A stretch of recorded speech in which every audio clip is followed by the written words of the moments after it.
listening to the How to Health podcast. Turn up that stereo, plug in those earbuds, or pull up a chair. It's time to master your health journey. Here are your hosts, Dr. Heidi Cook and athletic trainer Tyler Smith. Let's ride.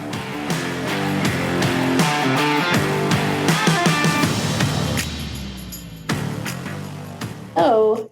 How are you? How's this Wednesday treating you? You're in a different environment. She's in a pod. So I am. I'm in a little pod. So if I sound different, apologies. I'm in like a little phone booth meeting pod thing at Sam's office.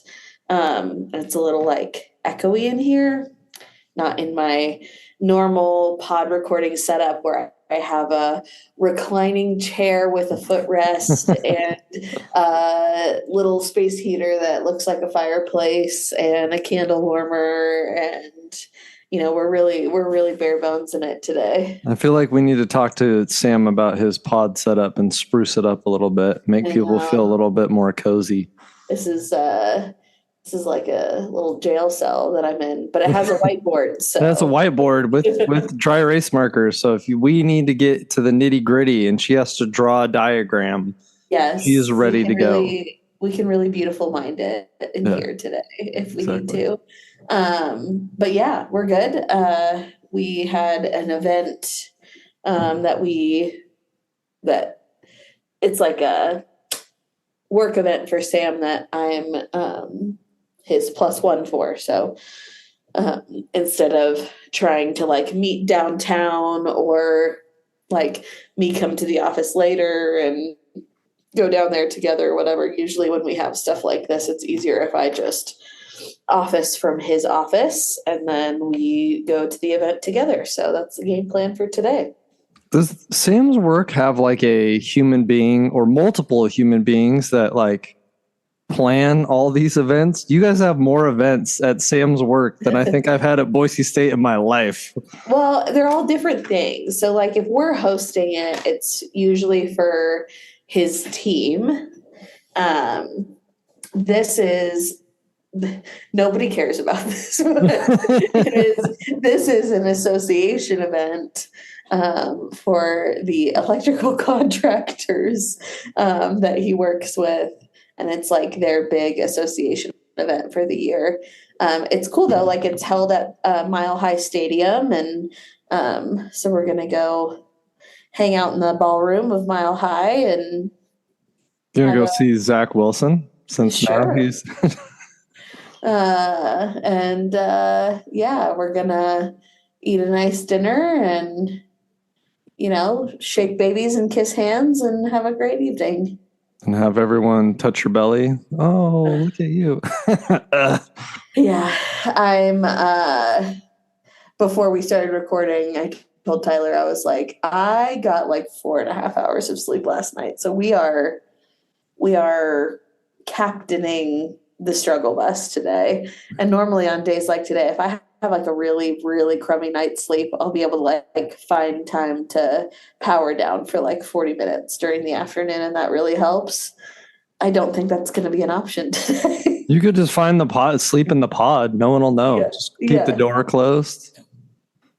I might use my backpack as a pillow and just call it a day. And be like, sorry, I'm in a meeting. Just put that little sign out front. In a meeting. In a meeting.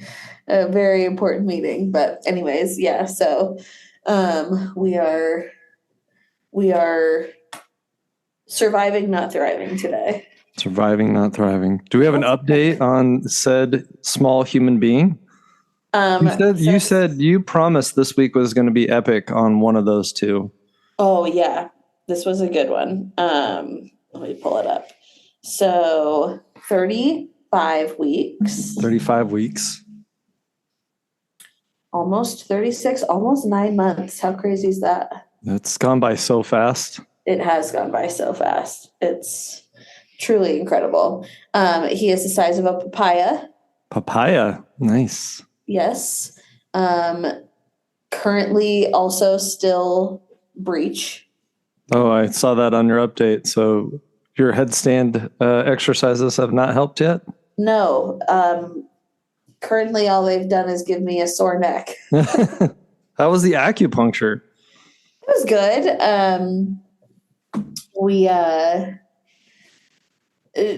She does this thing. There's like this acupuncture point, and I lay on like a decline, and then there's this point where she like lights this herb, and the point is on my pinky toe.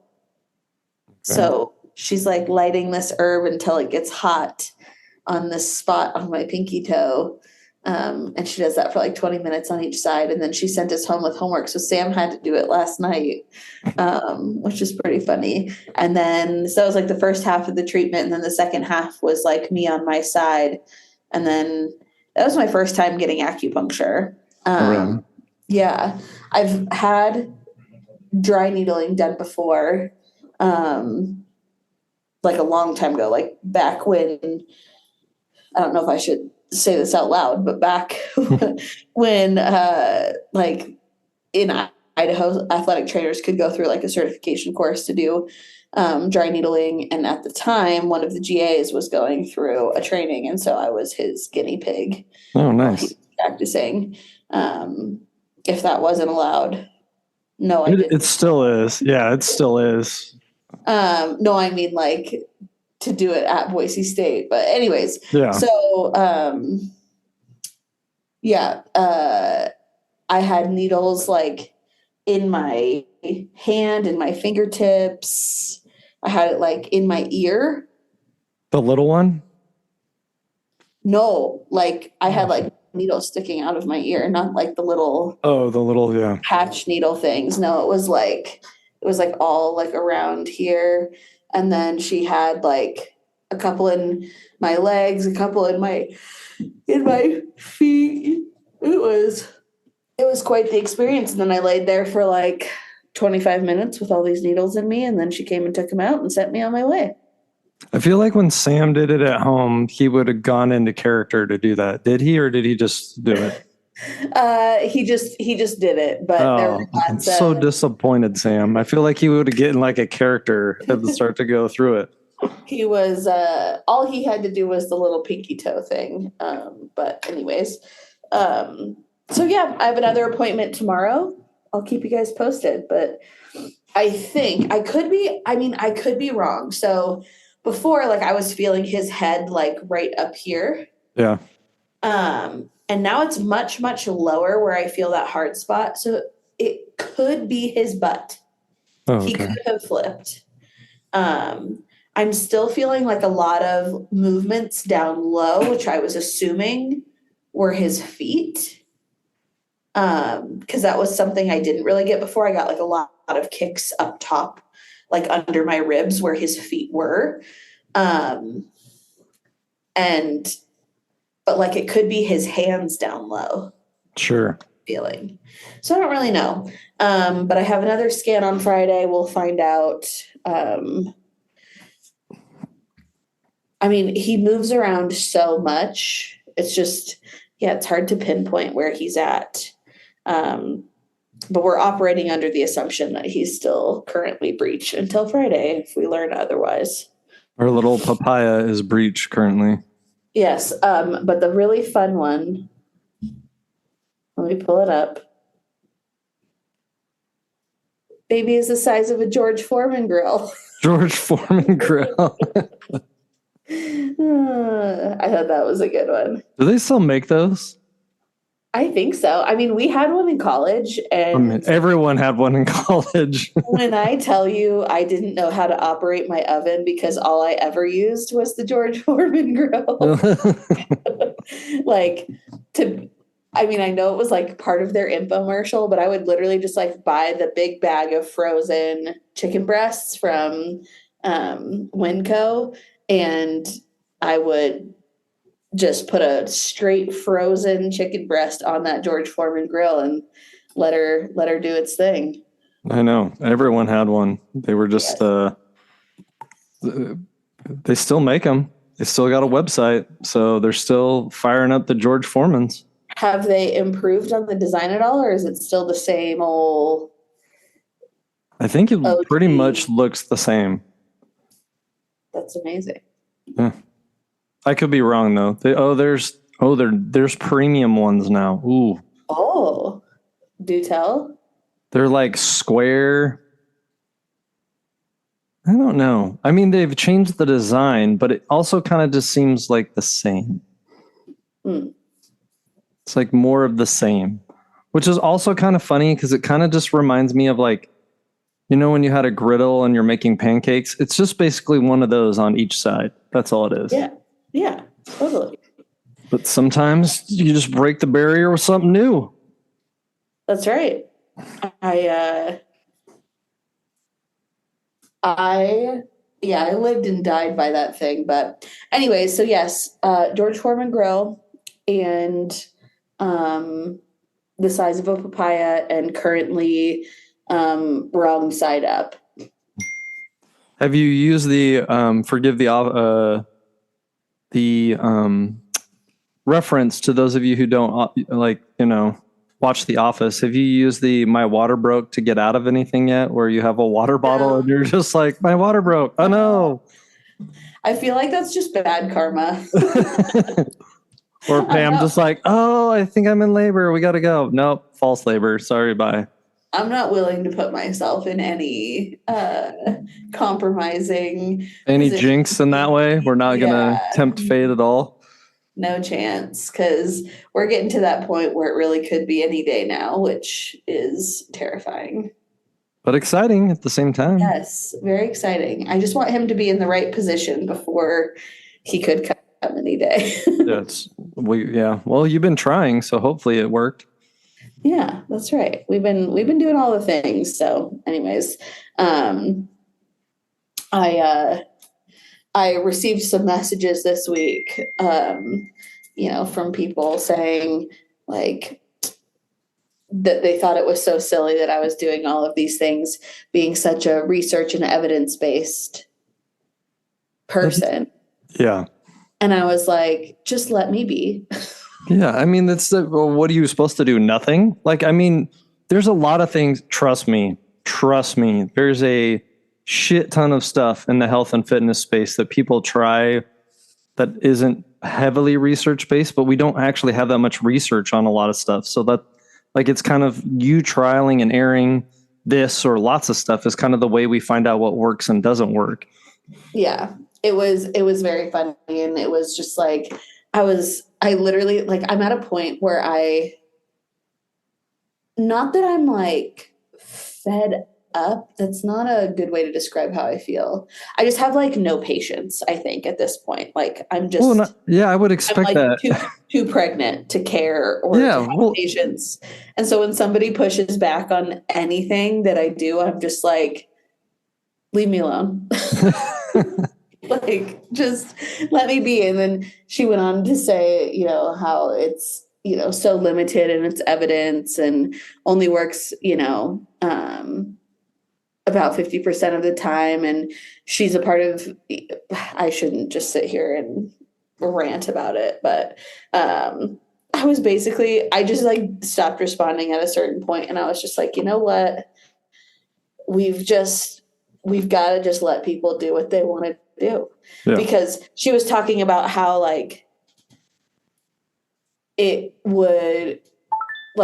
could stress me out more, or it could like add to my mental load and all of these different things, and how that's not good for pregnancy. And I'm like, I get that, but what's actually adding to my mental load? You sitting here telling me everything that I'm doing isn't doing anything. That is what's adding to my mental load. I mean, to be super honest, I have to give them a little bit of props, because I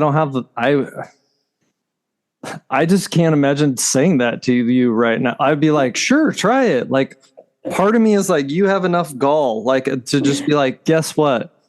36-week pregnant lady, you need to, like, what? I don't. And they honestly did it in a really nice way. They were not being like mean at all, but it was very much just like, read the room, Yeah, exactly. Like, let's not do this. Okay. Yeah. Anyways. Yeah. So if you think what I'm doing is crazy and dumb and stupid and silly, that's great.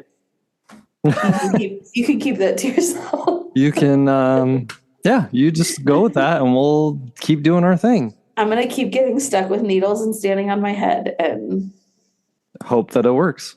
Yes. Nice. How was your week? Not bad. I was actually much like you. I think the thing that kind of rang out this week. So this week for us is like dead week and finals are next week. And I have no idea how we got here this fast. Like I have no idea where the entire spring went, because even in track, like we're on basically the home stretch. We have one meet this weekend. We'll be going to UC Irvine. And then we have conference, and we have a week off and then conference. So things are good. Things are still hectic being short staffed, but at the same time, I think in that craziness and trying to get everything, like it just flew by. And I was like, okay, well, I guess we rode the wave. Yeah, we rode the wave, and now I'm rolling up on the shore with rocks stuck in my ears and whatever, and like trying to figure out what just happened, because it's been such a whirlwind to get us here. So yeah. But so yeah, it sounds like a couple more weeks, then you have a good chunk of time off. We'll have regionals, so we don't I don't know how many we'll have at regionals, but right now there's a lot of people on like the border, but you have to qualify for regionals, you have to qualify for nationals.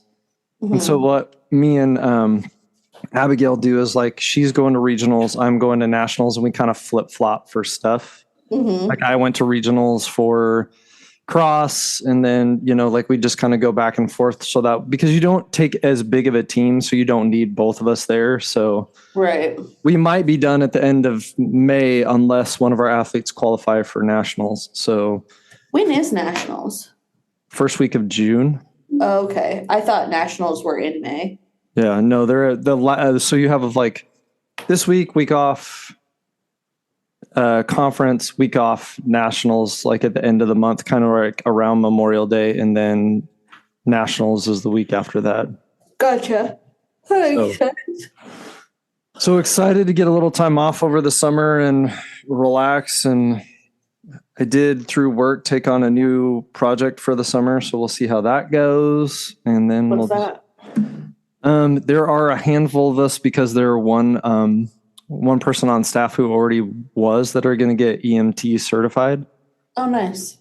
So they made it sound really easy, which was the only reason I was like, sure, I can do that, because I have time in the summer, but I also didn't want to do anything super extensive. So yeah, like you have time in the summer, but you have time in the summer because you don't have time all year. Yeah, exactly. So that's probably going to be my summer project amongst a couple other things. So hopefully you have to do like 20 contact hours and then do an online course and then take a test. So I'm hoping it's fairly low key, low stress, and I can get through it fairly easily. So hopefully it's in my wheelhouse, so it shouldn't be learning too much stuff that is outside of what I already know. So yeah, for sure.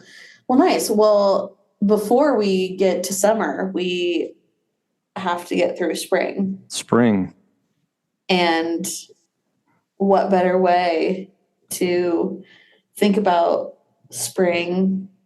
I couldn't find it. She was going.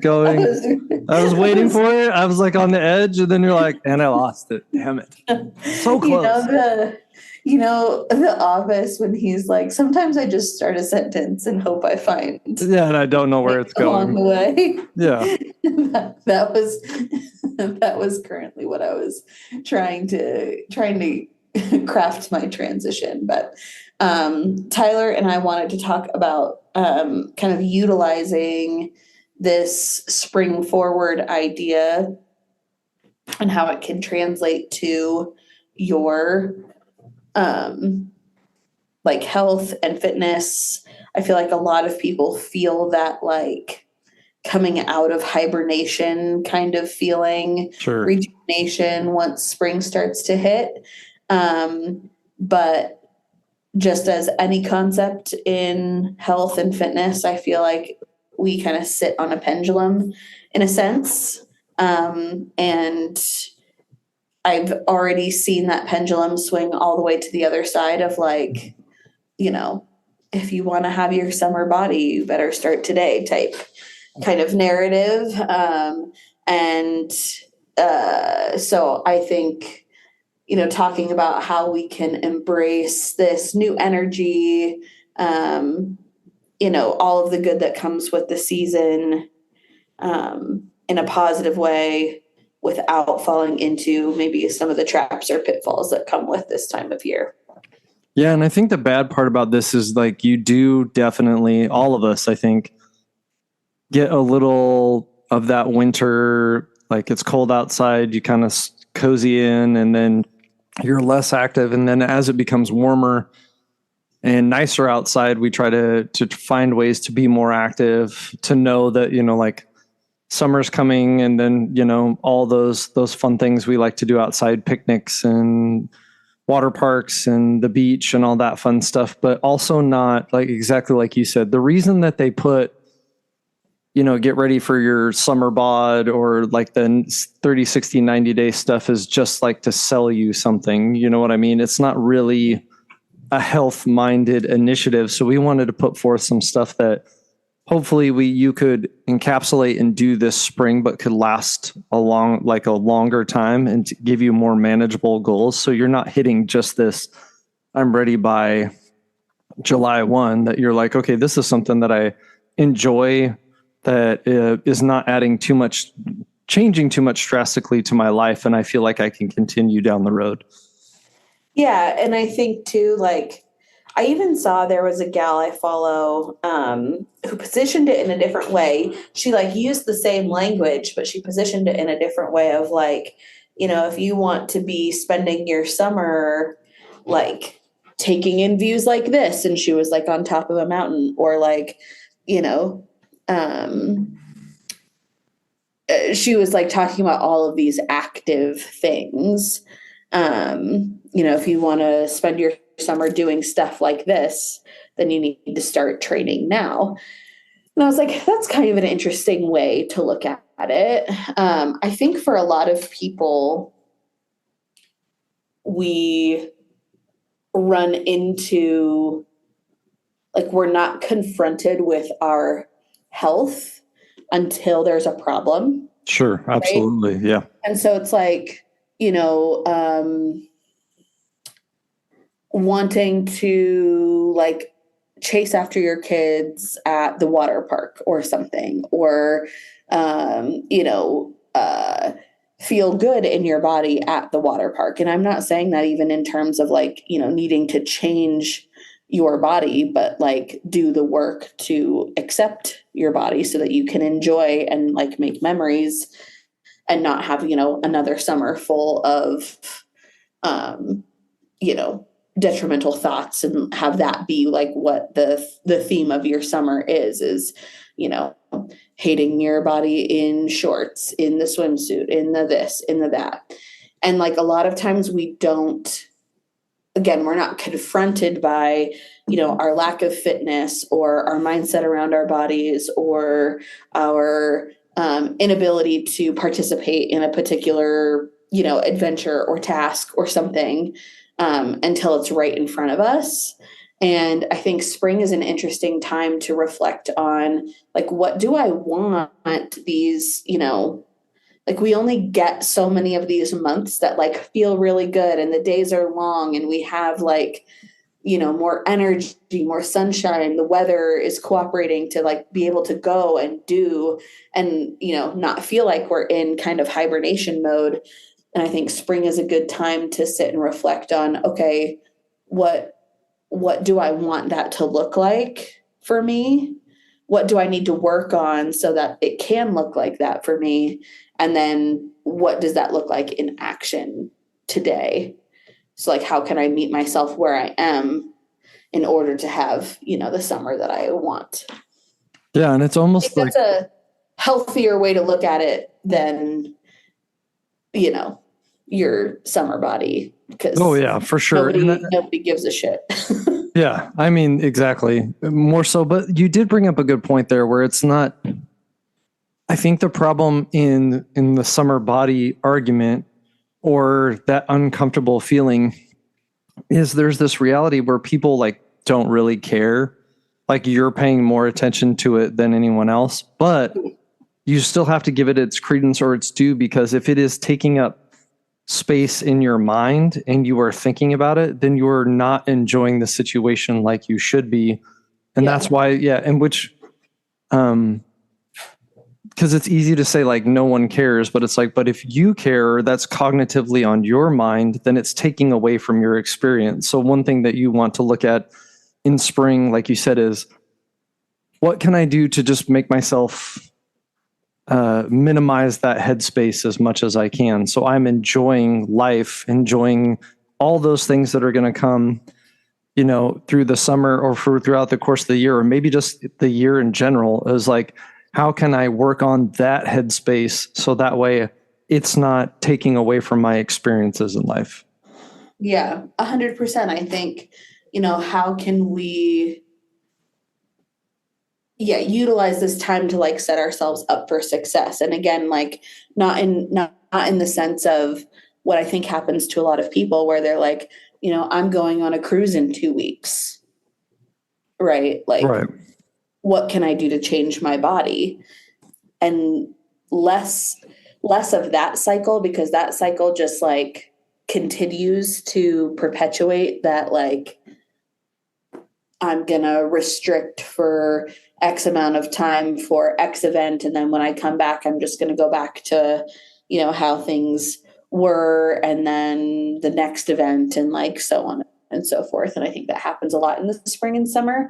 And so really reflecting on like, where am I struggling or being held back in terms of either being able to enjoy a situation, and that can literally have nothing to do with changing what your body looks like, but all in terms of how you like perceive it. And I think that work has to start now if you're going to be able to enjoy and go and do, 3 months from now. And I think a good example of that would say, like, let's say you have a vacation on a beach or a theme park or somewhere where there's going to be a large amount of walking, and like you notice that you're getting winded doing a couple things in the yard, or you have to take consecutive breaks, trimming the bushes or the hedges outside and like raking the leaves. Like you've noticed that, which has nothing to do like with your general appearance and what you look like, but just your physical ability to go out and do those things that you feel capable that you should have. And that's where you can start to look at it this spring. Like, well, I do know I have a trip to Disneyland, or we're going to the beach, and there's going to be a pretty long hike to get there. And like if you have to take breaks, or if you have to, like in the yard, you were taking, 2 or 3 breaks to get stuff done, you can start to look at like how that's my limitation. That's something I'm struggling with. How can I put something into play this spring that'll help me be a healthier version of myself? Has nothing aesthetically to do with what I look like, but allow me to get through those things that I feel I should be able to do every day. Yeah. Yeah. And like, so now that we've kind of identified that that's this time of year, right? Like a good use of this time of year, and a good use of our time and our space and our energy, and like a good way to maybe think or approach things, because, there is some level of like meet yourself where you are, with this idea of what it's going to help you participate in, in the coming months. Where would you suggest somebody start in a way that can, we can easily utilize this this spring kind of energy that we have? Yeah, I think a couple things is whenever we start stuff like this, doing the first thing is identifying a limitation or something that you would like to change. The second thing is creating a plan or putting together something that will like allow you to change behavior. And it's got to find this like kind of nice, like middle space where it should be easy enough that it fits in your schedule, that it's not a stressor every single day of your life. But if it's too easy and too minimal, we're not going to make a very big impact. So like in my example, if you're like, yeah, I can't walk, very far, finding a time in the day where you're like, okay, let's pick a distance. And it can be as trivial as like, I'm going to walk from here to the end of the block and back. And do that a couple of times that week and be like, okay, that feels good. And then to just incrementally like change that distance. So we're stressing our body a little bit more. We're making like a gain or like what we would call like a progressive overload, just putting that distance a little bit more. But you want to start so simple where it almost feels like because what everyone wants to do is like, well, if I just do that, that's not worth it. So I'm not going to do anything at all. But understanding that like that first step, that first ability in consistency is what is going to lead to the change more than the intensity of what you're trying to do. Yeah, I agree. And I think like embracing, like how can we really approach it with like a mindset of like fun and embracing this shift that we have. And I think for me that leans a lot towards like getting outside more. Sure. Yeah, I was thinking that same thing. Sure, like getting outside and going for walks. Like I know that like my step count just naturally increases as the weather, starts cooperating more because I'm, I actually enjoy getting out and going for a walk instead of feeling like I have to bundle up to, go for a walk or spend time on my treadmill or whatever. So there's like a natural increase that happens as the energy shifts. But like, how can you, utilize your time outside to do like bring a kettlebell outside and do a kettlebell circuit in your driveway or on your back patio or a body weight circuit? Or how can we get creative and use, a step on our back patio and like what, 5 movements can we come up with this one step? Like, I think it's such a fun time to get creative with our exercise, like allow it to help you get outside the box, get outside of the mundane, right? Like exercise doesn't have to look like 15 minutes on the treadmill and then this weightlifting class that I take, on the TV or whatever. It's like, how can we, make it more fun, get more creative, utilize the longer days, right? Like we could, while, dinner is on the grill, we could, be getting some movement in on our back patio or whatever it might be. And I think for me, that is like even more rejuvenating than any like gym exercise that I could do in terms of energy. And I think if we're coming out of a place of hibernation or a place where we're feeling stuck, or where we're not really participating in exercise, I think utilizing that as kind of a catalyst is a really great way to get things going.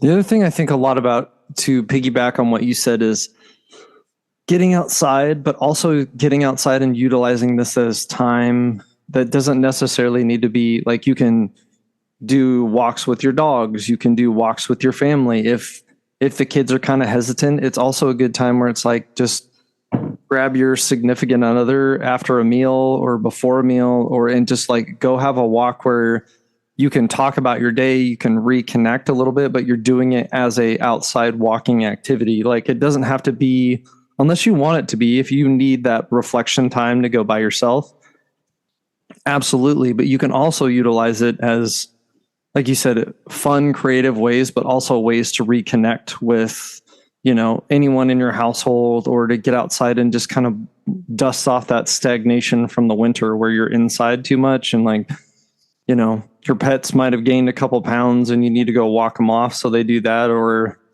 you and your spouse, or you like need that time to go walk while the kids are doing their homework or something like that, where you're just getting out and getting to reconnect and enjoy with a variety of different things. But like you said, also utilizing, and I think spring is perfect for that, because I mean, in Boise, like the winters are not terribly cold, but probably cold enough that people don't want to be walking outside. And then summer comes, and for us, it can be 100 degrees. And then I don't know about the rest of you. Like, I kind of like, if you're not walking, running, or doing something outside, it's either really early in the morning or really late at night because it's just too hot to do that during the day. And the springs kind of provide that perfect, it's not too hot, it's not too cold, and you can get out almost any time of the day.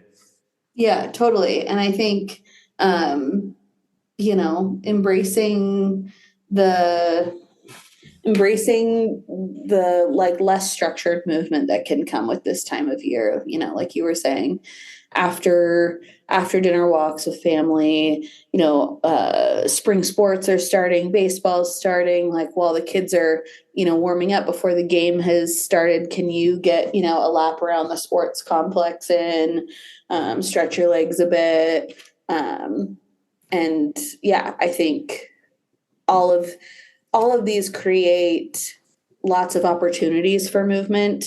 But just, a reminder that there's lots of opportunities out there for movement always. We just need to find ways that work with us so that we can follow through. Because, nothing changes if nothing changes. But getting clear on what you want to change and what needs to happen in order for that to happen, and having some forethought so we're not only confronted by our health, when it's smack dab in our face or a week before we leave for vacation, and all of a sudden we're fighting with ourselves in the mirror, or, unable to climb the mountain that we plan to hike this summer. Yeah. And I think the other part, or just advice I would give, is like spring is that time where things are growing, you have, for lack of a better term, like, I always know it's spring when like the baby ducks are around our park and stuff. And so like a lot of newness. And so don't also be afraid to, like, if there's something that has piqued your interest and it's new to you, this is a great time to jump on that and see if it works out for you. There doesn't need to be this long-term commitment, but if there's something where like that always seemed like kind of fun, maybe pick it up and try something new as well that kind of might excite your interest and create a spark. And kind of get you moving in the right direction. 100%. Well, even though we kind of wrapped things up already, let's go to the sauna because I have some fun trivia for you. Let's go to the sauna. What's up, everyone? Welcome. Let's head to sauna and let's dive in. Let's go. Okay. We already kind of talked about our takeaways and what we want. Do you have anything else to add for your takeaway, or do you think you summarized it already? I think I would just briefly say that everyone's goals might be a little bit different. And so before you do any of these, I think being a little bit cognitive or self-aware of those things that maybe you do want to change. Give yourself a piece of paper or something. And if you notice it, write that down, because I think sometimes we can normalize these. And spring is a great time to just become aware of those things and then make a plan to try to change them throughout the course of the spring. Yeah, I agree. Ditto. Okay, are you ready for some trivia? I am ready. We're doing 90s trivia because the George Foreman grill just really... just kickstarted the 90s. Wait, well, now I need to know... Hold on.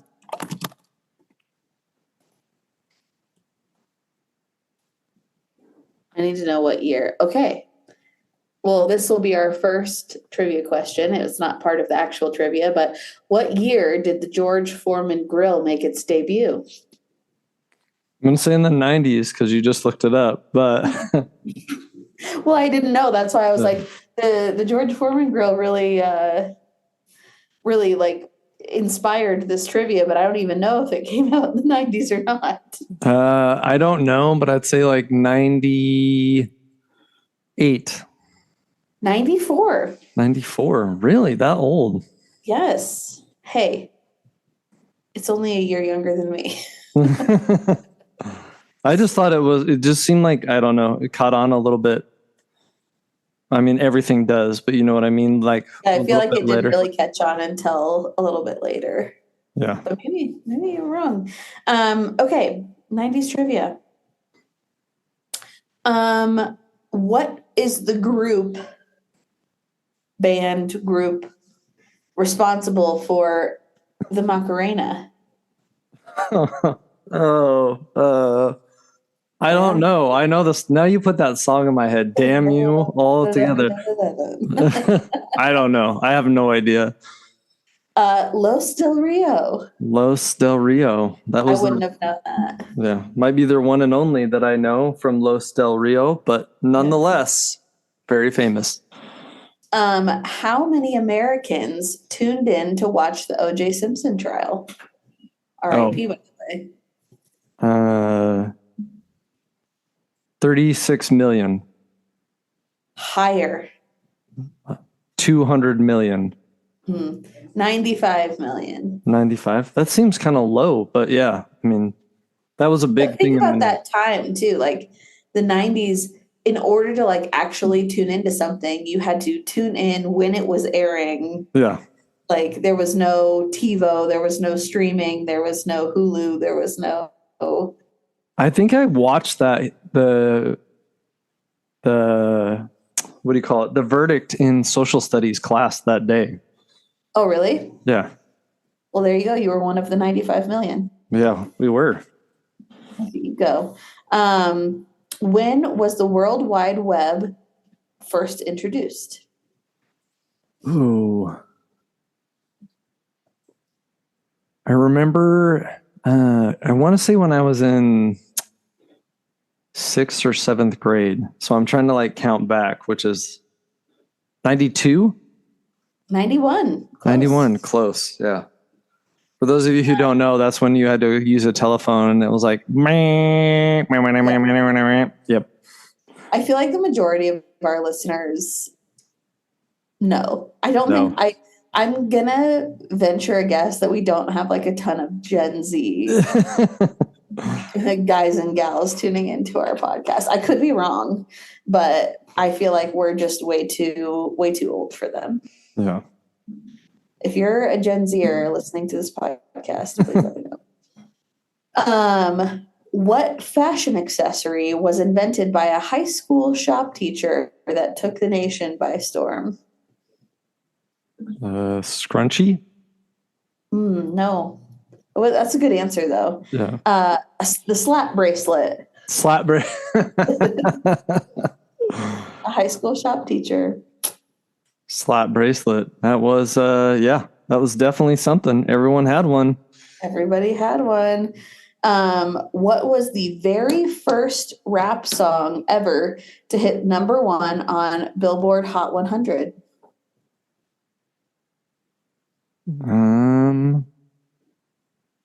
Ooh, that's a good one.